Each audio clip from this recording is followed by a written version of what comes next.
جسم کا نچلا حصہ خاصا قوی اور مضبوط تھا۔ کہتے ہیں کہ جب کسی گھوڑے پر سوار ہونے کا موقع ہوتا یا اونٹ کی پشت پر چڑھنے کا موقع ہوتا تو نبی کریم صلی اللہ علیہ وسلم ایفرٹلیسلی چڑھ جاتے۔ دور سے آپ صلی اللہ علیہ وسلم کو دیکھنے والا دیکھتا ہی رہ جاتا، اور جب آپ صلی اللہ علیہ وسلم کے قریب پہنچتا تو آپ کی خوبصورتی کی وجہ سے سحرزدہ ہو جاتا اور آپ سے آنکھیں ملانے سے کتراتا۔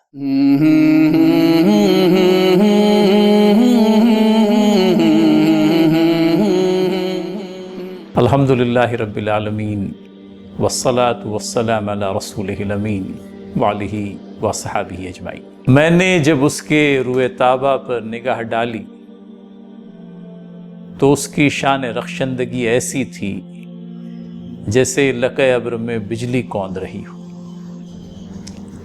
ہلکے پھلکے انداز میں ناظرین اگر ہم اس کو کہنا چاہیں تو اس طرح سے کہ میں نے جب اس کے روشن چہرے پر نگاہ ڈالی تو اس کے نگاہوں کی چمک ایسی تھی جیسے کسی بادل کے ٹکڑے کے اندر بجلی کوند رہی ہو۔ ابو کبیر حضلی دور جاہلیت کا ایک مشہور شاعر ہوا کرتا تھا، اور اس نے یہ شعر کہا تھا، اور کسی ایسے موقع پر جو بے تکلفی والا تھا، حضرت عائشہ صدیقہ رضی اللہ تعالی عنہا نے نبی محترم صلی اللہ علیہ وسلم کو اس شعر کا مصداق ٹھہرایا۔ رخ انور کی تابندگی واقعتاً کچھ ایسی تھی جیسے بادل کے ٹکڑے کے اندر بجلی کوند رہی ہو۔ قتادہ رحمۃ اللہ علیہ کہتے ہیں، اللہ نے کسی نبی کو مبعوث نہیں کیا مگر یہ کہ وہ خود بھی خوبصورت ہوتا اور اس کی آواز بھی خوبصورت ہوتی۔ نبی کریم صلی اللہ علیہ وسلم کا ارشاد ہے، خدا کا تقوی چہروں کو روشن کرتا ہے، اور نبینا حضرت محمد صلی اللہ علیہ وسلم تو ایمان اور تقوی کی معراج تھے، لہٰذا کوئی تعجب نہیں کہ آپ کے چہرے کا نور افشاں ہوتا ہی چاہیے تھا، اور وہ افشاں ہوتا ہی تھا۔ صحابہ رضی اللہ تعالی عنہم اجمعین میں سے بہت سے ایسے بھی تھے جنہوں نے محض نبی کریم صلی اللہ علیہ وسلم کی ایک جھلک دیکھ کر آپ پر ایمان لایا تھا۔ عالم تورات عبداللہ بن سلام کے تعلق سے یہ آتا ہے کہ جب انہوں نے پہلی بار اللہ کے نبی صلی اللہ علیہ وسلم کو دیکھا تو فوراً سمجھ گئے کہ یہ چہرہ کسی جھوٹے آدمی کا چہرہ نہیں ہو سکتا۔ آپ صلی اللہ علیہ وسلم کا چہرہ صحرا کی اندھیری رات میں ایسے چمکتا کہ 14ویں کے چاند کو بھی ماند کر دیتا۔ مشہور حدیث ہے، راوی انس بن مالک رضی اللہ تعالیٰ عنہ یا جابر بن سمرہ رضی اللہ تعالیٰ عنہ یا دونوں کہتے ہیں کہ نبی محترم صلی اللہ علیہ وسلم محو استراحت تھے، آرام فرما رہے تھے۔ صحرا کا چاند ماہ کامل 14ویں کا چاند، پورا چاند نکلا ہوا تھا۔ صحابی رسول صلی اللہ علیہ وسلم کہتے ہیں کہ میں اس چاند کو دیکھتا اور نبی محترم صلی اللہ علیہ وسلم کے چہرے مبارک کو دیکھتا، اور ان دونوں کے موازنے کے بعد بہرحال میں اس نتیجے پر پہنچا کہ آپ صلی اللہ علیہ وسلم کا چہرہ مبارک صحرا کے 14ویں کے اس چاند سے بھی زیادہ روشن تھا۔ لہٰذا کسی شاعر نے کیا خوب کہا، نہ کوئی آپ جیسا تھا نہ کوئی آپ جیسا ہے، کوئی یوسف سے پوچھے مصطفیٰ کا حسن کیسا ہے، زمین و آسمان میں بھی کوئی مثال نہ ملی۔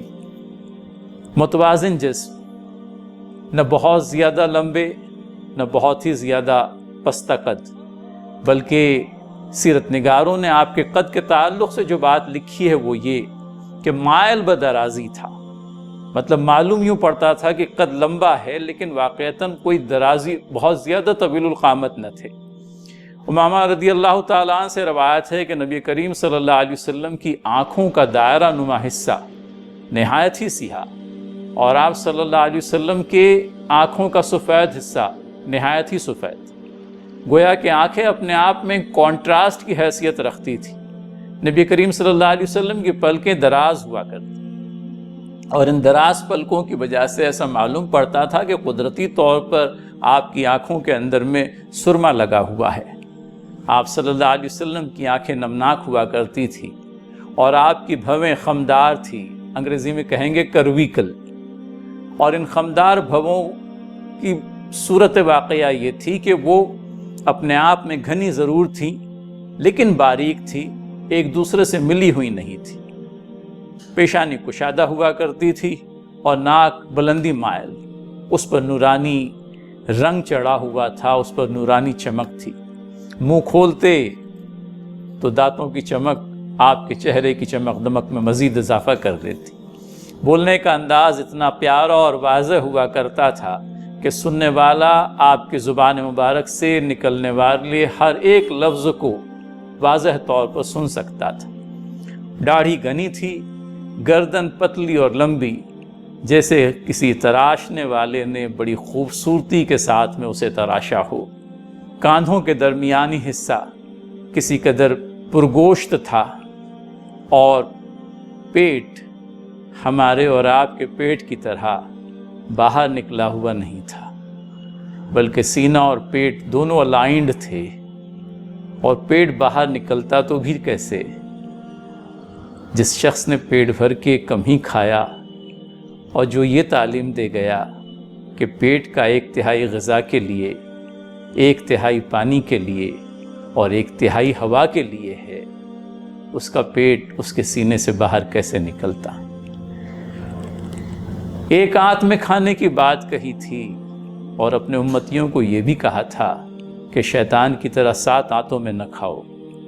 جسم کا نچلا حصہ خاصا قوی اور مضبوط تھا۔ کہتے ہیں کہ جب کسی گھوڑے پر سوار ہونے کا موقع ہوتا یا اونٹ کی پشت پر چڑھنے کا موقع ہوتا تو نبی کریم صلی اللہ علیہ وسلم ایفرٹلیسلی چڑھ جاتے۔ اور پھر یہ بھی آتا ہے کہ آپ صلی اللہ علیہ وسلم سے اگر کوئی مصافحہ کرتا تو اس وقت تک اپنا ہاتھ ملانے والے سے چھڑا نہیں لیتے جب تک کہ ہاتھ ملانے والا خود ہی نہیں چھوڑ دیتا۔ دور سے آپ صلی اللہ علیہ وسلم کو دیکھنے والا دیکھتا ہی رہ جاتا، اور جب آپ صلی اللہ علیہ وسلم کے قریب پہنچتا تو آپ کی خوبصورتی کی وجہ سے سحرزدہ ہو جاتا اور آپ سے آنکھیں ملانے سے کتراتا۔ مسکراہٹ تھی، چہرے پر تبسم ہوا کرتا تھا، خوش ہوتے تو چہرہ اور بھی زیادہ تابناک ہو جاتا۔ تعجب ہوتا ہے، نبوی ذمہ داریاں، مکہ کی صحبتیں اور مدینہ کی جنگی مصروفیات کے باوجود نبی محترم صلی اللہ علیہ وسلم کا چہرہ ہر وقت متبسم کیسے رہا کرتا تھا، آپ کے چہرے پر ہمیشہ مسکراہٹ کیسے ہوا کرتی تھی۔ لکھنے والوں نے لکھا ہے کہ اپنی امت پر آپ سے بڑھ کر تبسم فرمانے والا کوئی نبی نہیں گزرا، اور لکھنے والوں نے یہ بھی لکھا ہے کہ اپنی امت پر دیگر انبیاء علیہ الصلوۃ والسلام کے مقابلے میں راتوں میں سب سے زیادہ گریہ وزاری کرنے والا نبی محترم صلی اللہ علیہ وسلم کے علاوہ کوئی اور نبی نہ تھا۔ آخر میں آپ صلی اللہ علیہ وسلم کی وہ حدیث بیان کرتا چلوں کہ آپ اپنی دولت میں سے ہر کسی کو کافی کچھ نہیں دے سکتے، لیکن آپ انہیں اپنے مسکراتے چہرے سے اور نیک اخلاق سے بہتوں کو بہت کچھ دے سکتے ہیں۔ صلو علی النبی، اللہم صلی علی محمد وعلی آل محمد کما صلیت علی ابراہیم وعلی آل ابراہیم انک حمید مجید، اللہم بارک علی محمد وعلی آل محمد کما بارکت علی ابراہیم وعلی آل ابراہیم انک حمید مجید، وآخر دعوانا ان الحمد للہ رب العالمین۔ صلوا علیہ، صلوا علیہ، صلی اللہ علیہ وسلم۔